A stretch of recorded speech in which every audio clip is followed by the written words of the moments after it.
Dober dan. V današnjem pogovoru o aktualnih gospodarskih zadevah bi se z namestnikom generalnega direktorja Davčne uprave Republike Slovenije, gospodom Petrom Grumom, pogovarjala o davčnih dolžnikih. Gospod Grum, davčna in carinska uprava bosta v ponedeljek, če se ne motim, objavili seznam davčnih dolžnikov z dolgom, ki je večji od 5000 evrov in starejši od 90 dni.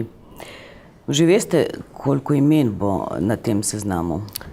Da, te podatke že imamo. Na seznamu bo nekaj manj kot 16 000 davčnih dolžnikov, od tega cirka 4500 pravnih oseb in 11 500 fizičnih oseb.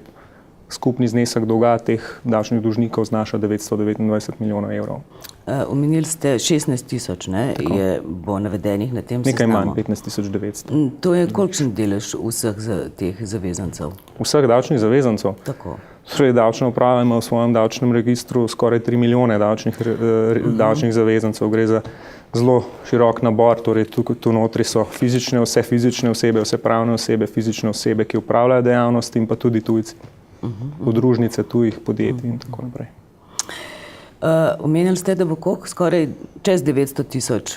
929 milijonov evrov. 929 milijonov. A bo pri posameznem davčnem dolžniku naveden tudi znesek njegovega davčnega dolga? Ne, zneski ne bodo navedeni. Davčni zavezanci bodo na seznamu razvrščeni v davčne razrede. To je 10 davčnih razredov, tako da se bo po sami višini dolga jih lahko dalo razvrstiti v neke meje. Kakšne pa so ti davčni razredi od do?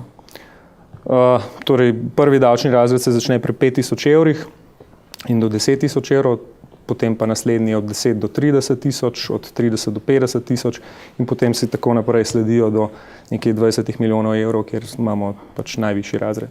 V kateri skupini pa je največje število davčnih dolžnikov? Seveda največje število davčnih dolžnikov je v teh najnižjih razredih.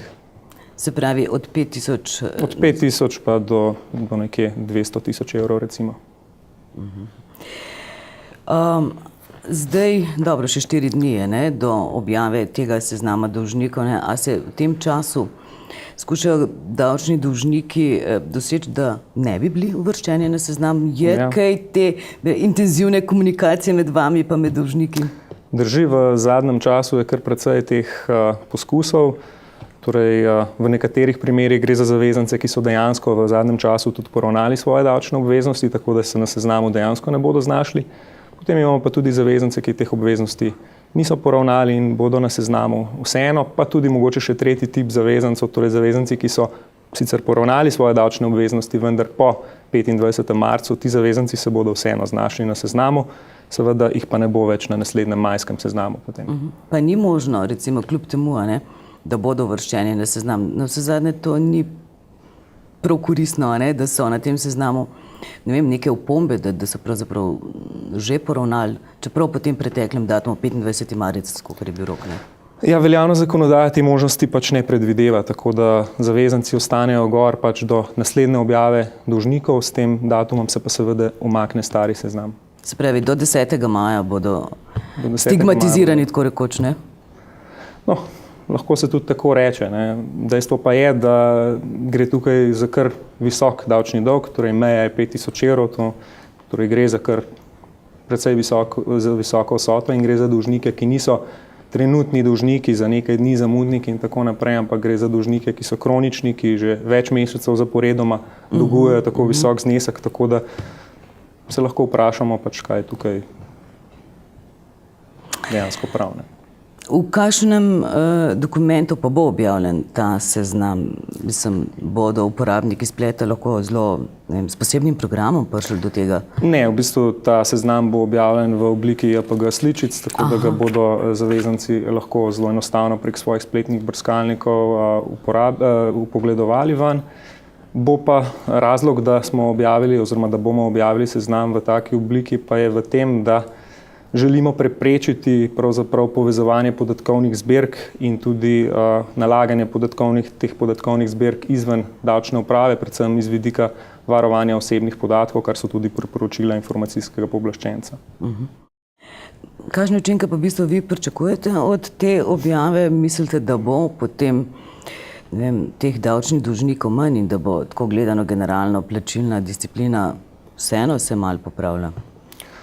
Ja, ocenjujemo, da učinki objave tega seznama bodo. Nekateri učinki so že danes zaznavni na davčni upravi, torej ko smo delali preliminarne analize plačil teh zavezancev, ki bi se sicer, če ne bi mi vnaprej objavili, da bomo objavili ta seznam, znašli na seznamu, smo ugotovili, da je bilo pravzaprav v tem vmesnem času izvedenih za slabih 5 milijonov evrov plačil, ki pravzaprav jih lahko pripišemo napovedani objavi tega seznama. Bi pa tukaj mogoče razširil nekoliko to vaše vprašanje. Eden izmed ciljev davčne uprave oziroma Republike Slovenije z objavo tega seznama je vsekakor povečanje prilivov javnofinančnih prihodkov. Drugi vzrok pa je po mojem mnenju tudi povečanje davčne kulture, torej dvig te vrednote plačevanja davkov na, bom rekel, lestvici družbeno-moralnih vrednot in pa tudi povečanje, tako kot ste sami rekli, plačilne discipline. Torej mi vsi vemo, da je Republika Slovenija trenutno v stanju, ko je plačilna disciplina precej slaba in s tem, ko omogočimo poslovnim partnerjem na trgu pogled v podatke o tem, kdo je davčni dolžnik, s tem lahko tudi prispevamo k temu, da bodo oni pri ravnanju s temi partnerji tudi bolj previdni.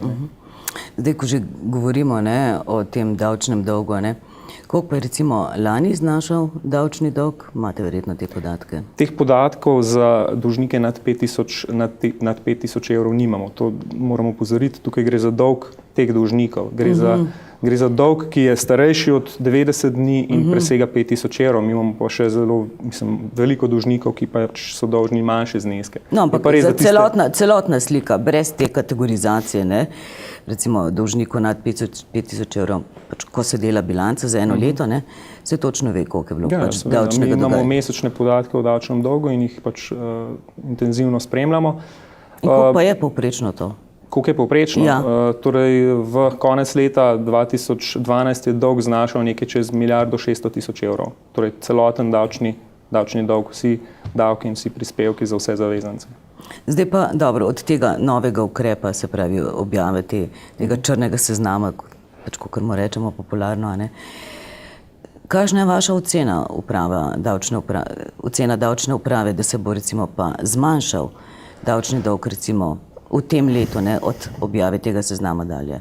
Neka simulacija verjetno narejena? Poglejte, če smo se prej pogovarjali o teh recimo slabih 5 milijonih evrov in če vam pojasnim, da je to recimo slab procent tistega, kar davčna uprava sicer prisilno izterja vsako leto, cirka 600 milijonov evrov, je to pač relativno majhna vsota, tako da tukaj ne verjamemo, da bo prišlo do kakšnih bistvenih zasukov pri sami višini davčnega dolga. Dejstvo pa je, da davčna uprava izvaja vse ukrepe, davčne izvršbe, opominjanja in potem tudi prisilne izvršbe, s katerimi skuša zajeziti oziroma vsaj zmanjšati naraščanje tega davčnega dolga. Je pa dejstvo, da smo trenutno v takih časih, v takej gospodarski situaciji, ko bo dolg neizogibno naraščal tudi naprej. Moram pa reči, da smo z res veliko količino teh ukrepov, zelo intenzivnim ukrepanjem dosegli vsaj to, da je v preteklem letu ta dolg bil relativno stabilen.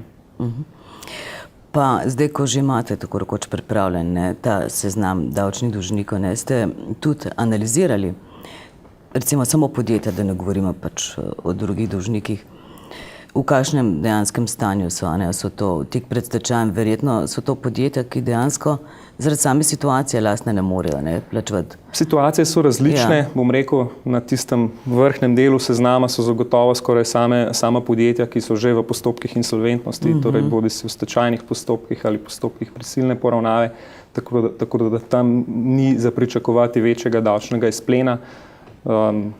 Gre pač za podjetja, ki imajo zelo malo premoženja, ki ne bi bilo bodisi vsaj že zavarovano strani upnikov, tako da stečajna masa je običajno zelo mala in poplačila v teh postopkih relativno nizka.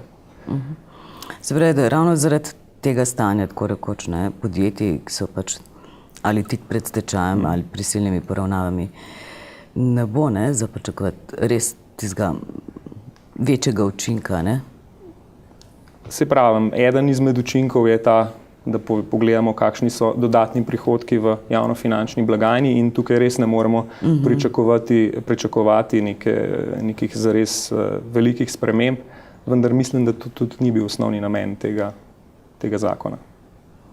Dobro. Hvala lepa za pogovor. Prosim.